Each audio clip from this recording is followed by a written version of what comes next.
Hello. Welcome to the Mum Life Renewed podcast. Thank you so much for joining. I'm Sylvia, I'm your host. I'm a Christian woman, mother of two, and mum Santi coach. I'm on a mission to help Christian mothers who feel overwhelmed, exhausted, to start living life they love again. And on this podcast, I'll talk about all things motherhood, faith, identity in Christ, self-care, mental health, and so much more. Stay tuned for our current episode.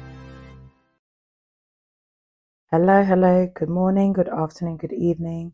Welcome back to the Mum Life Renewed podcast. I'm Sylvia, I'm your host. Thank you so much for joining me today.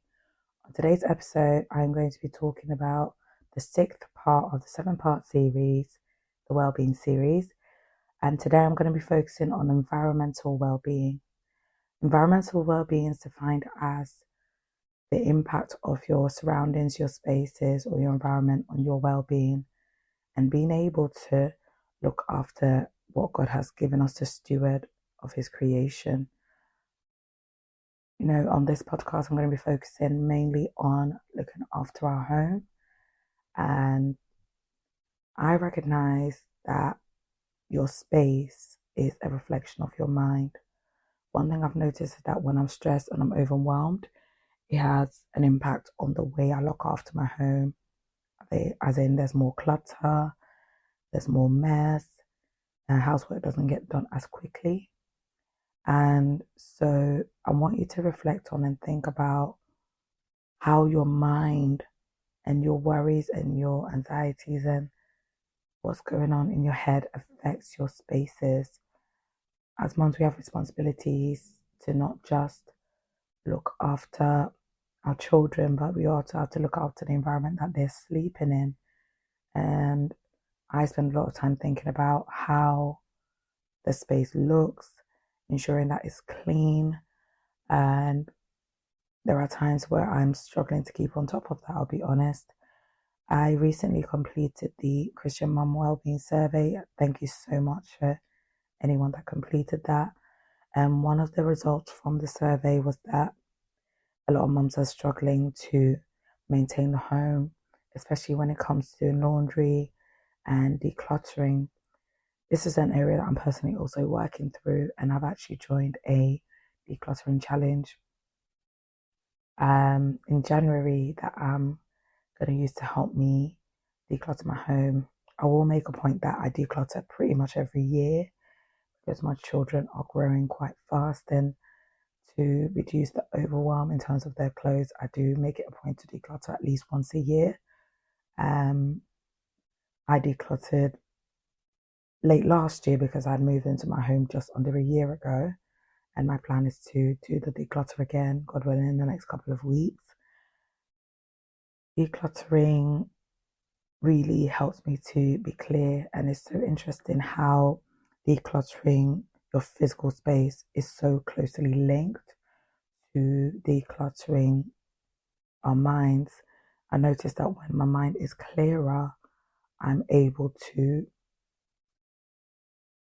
physically declutter as well, or tidy up, or maintain my home in a better way. I'm gonna talk about, kind of my routine. So one of the things that I try to do consistently is waking up and making the bed. For me, no matter what's happening, once I've made my bed, I feel like, okay, this is my physical prompt to show me that I've woken up for the day, and then that feels, no matter how chaotic it is, no matter what's happening, it helps me to be able to start on a positive footing. It makes me feel like I've accomplished something. Genesis chapter 2, verse 15, God gave us the responsibility of looking after the earth. And He said, you should take responsibility, put him in the garden. God put man in the garden to work it and take care of it. So taking care of our spaces, taking care of our environment is something that God is expecting from us. In maintaining our environment, to ensure that we're stewarding and looking after the environment and the spaces that God gives us. But when it comes to looking after our spaces, it's not just about the physical practicality of looking after our spaces. We need to also think about, are we looking after our spaces in terms of, is there love in the space? Are we applying wisdom in looking after our home and our spaces? Organization is not my strong suit, and I've recently been looking into possibly hiring a professional organizer and declutterer. I will still carry on my challenge like I spoke about. However, after that, to make sure that I maintain my space and organize it in a suitable way, I believe that sometimes it is important to bring a professional in, including having a cleaner, which is another thing I've been looking into recently. I have felt ashamed about the fact that I've not been able to look after my home in the way that I want. But I recognize that with my current lifestyle of working full time and being a solo parent, that there are things that I need to just delegate. I can't, keep thinking that I have to do everything by myself. Even God tells us that it's not good for man to be alone and that iron sharpens iron.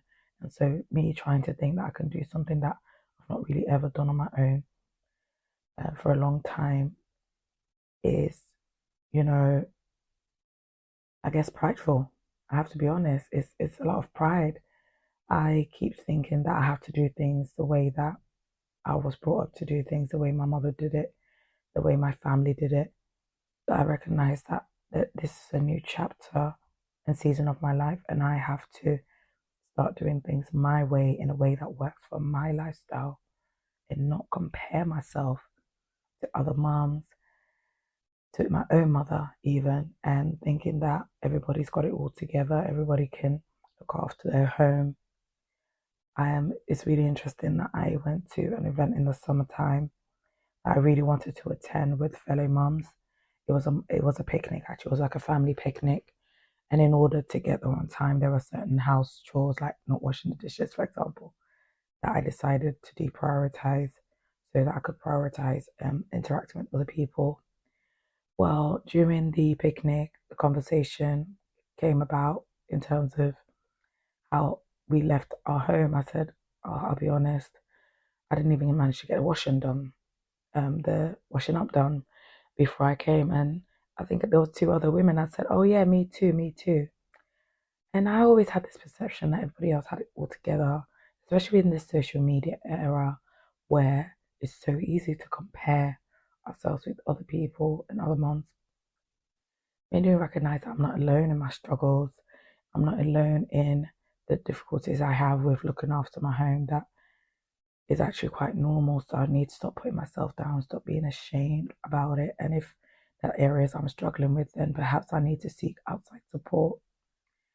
So before I end today's episode, I want you to think about the following questions and reflect on this. How does your environment affect your energy and your peace? And what can you do to better steward your space, your resources, or even nature? One action I want you to take is to choose one area of your home or your surrounding to declutter or to refresh. Thank you so much for listening to today's episode. I look forward to speaking to you next time. Bye for now.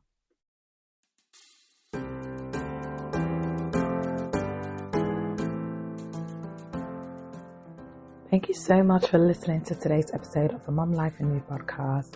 I hope it was helpful to you. I just wanted to let you know that I'm currently working on my second book, and I'm in the editing process of the book. I'm so excited to release this book in 2026, God willing. If you'd like to follow that journey on book writing journey, feel free to join my email list using the link below. Look forward to staying in touch with you and connecting. Take care. Bye for now.